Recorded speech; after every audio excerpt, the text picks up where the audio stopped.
Yo, what is going on? Welcome to another video here. Appreciate you. Thank you for watching and supporting me energetically on this journey. So, what I want to talk about today is this idea of wasted time. I think that's what I want to talk about. I'll figure it out as I go. Because it says here that sometimes I still do fall in the trap of thinking that I somehow wasted time, especially during the pandemic years in my late 20s. I sat around a lot, I drank a lot, I was in Thailand and just kind of chilling. I spent most of my money while I was on this so called spiritual awakening.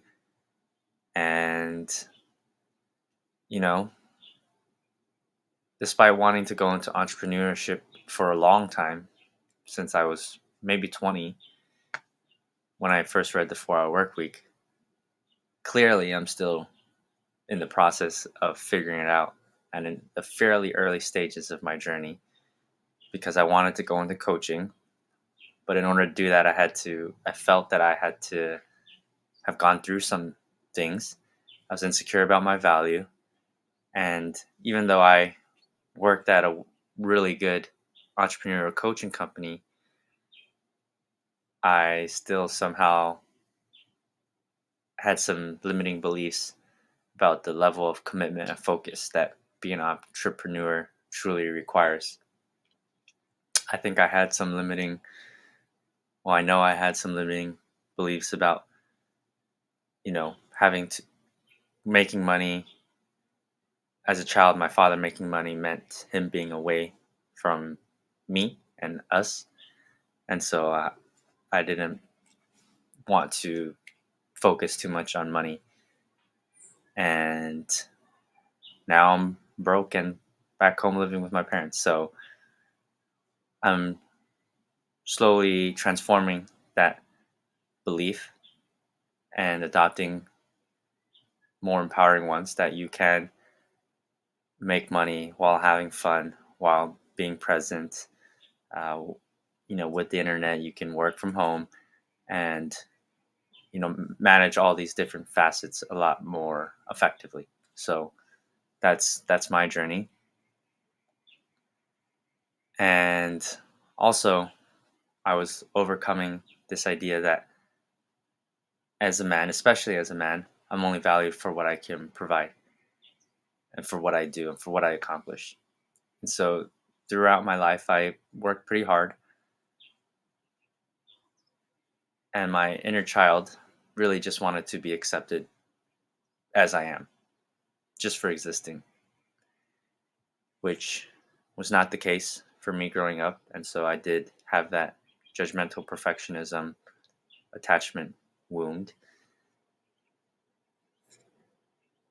I think in romance, this also came up because I was bitter, let's say, about the fact that men are only valued for what they can provide and women kind of are inherently valuable just for existing. So I kind of became a hippie and did what I did, kind of didn't do a whole lot while blowing through my money. Parents were helping me a bit as well. What can I say?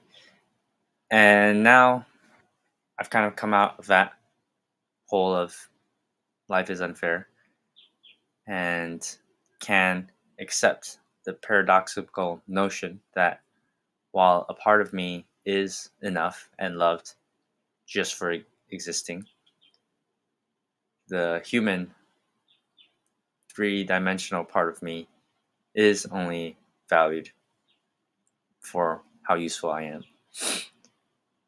And, you know, being able to come full circle from that, I am now excited to be productive, to work again. But now it's from a place of love and alignment with a deeper purpose rather than from a wound. of seeking acceptance or validation or approval. And it's funny how life is cyclical that way, where, the beginning and the end seem so similar, but it is the journey through the middle that makes all the difference. So at the end of it, was it a waste of time? Did I waste time? Well, technically no. And only if I'm taking myself too seriously by believing that there's some meaning to life more important than just being alive. So why do I share this? Well, it's just a brief snapshot into my journey over the last few years and how I've come to heal and understand myself and the process, the mini circle that occurred in my life. Um,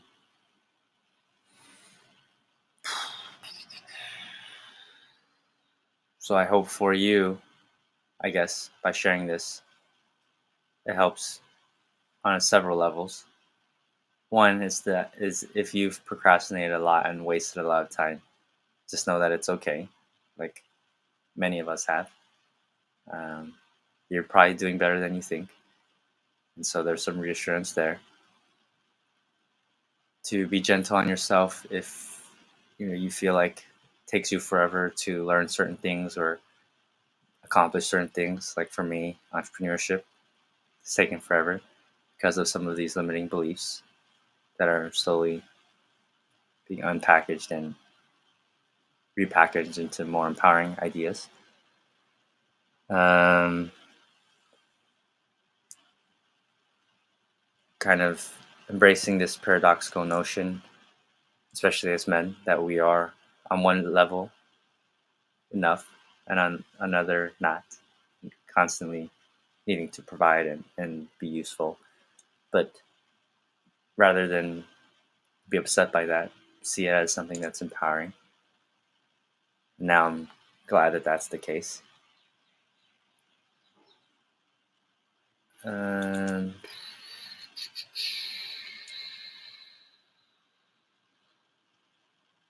and at the end of it, I think it's just the energetic change. Um, the Again, like I said, from an external perspective, it might look very similar, but from how I feel, from energetically, there's a radical transformation and a deeper grounding, more sense of peace, more mature, let's say, energy that I feel myself now. And so life is kind of cyclical that way. And yeah, I guess that's what I hope you receive from this video and why I'm sharing this. So if you have a similar journey, if you have your own transition and cycle of healing, please do share it with me. I love to hear about it, and hopefully, yeah, what I'm sharing does resonate on some level and can provide some reassurance or encouragement for any of you out there who are going through some struggles or being a little bit too hard on yourself, let's say. So yeah, all the best and just keep on going. It's gonna be okay.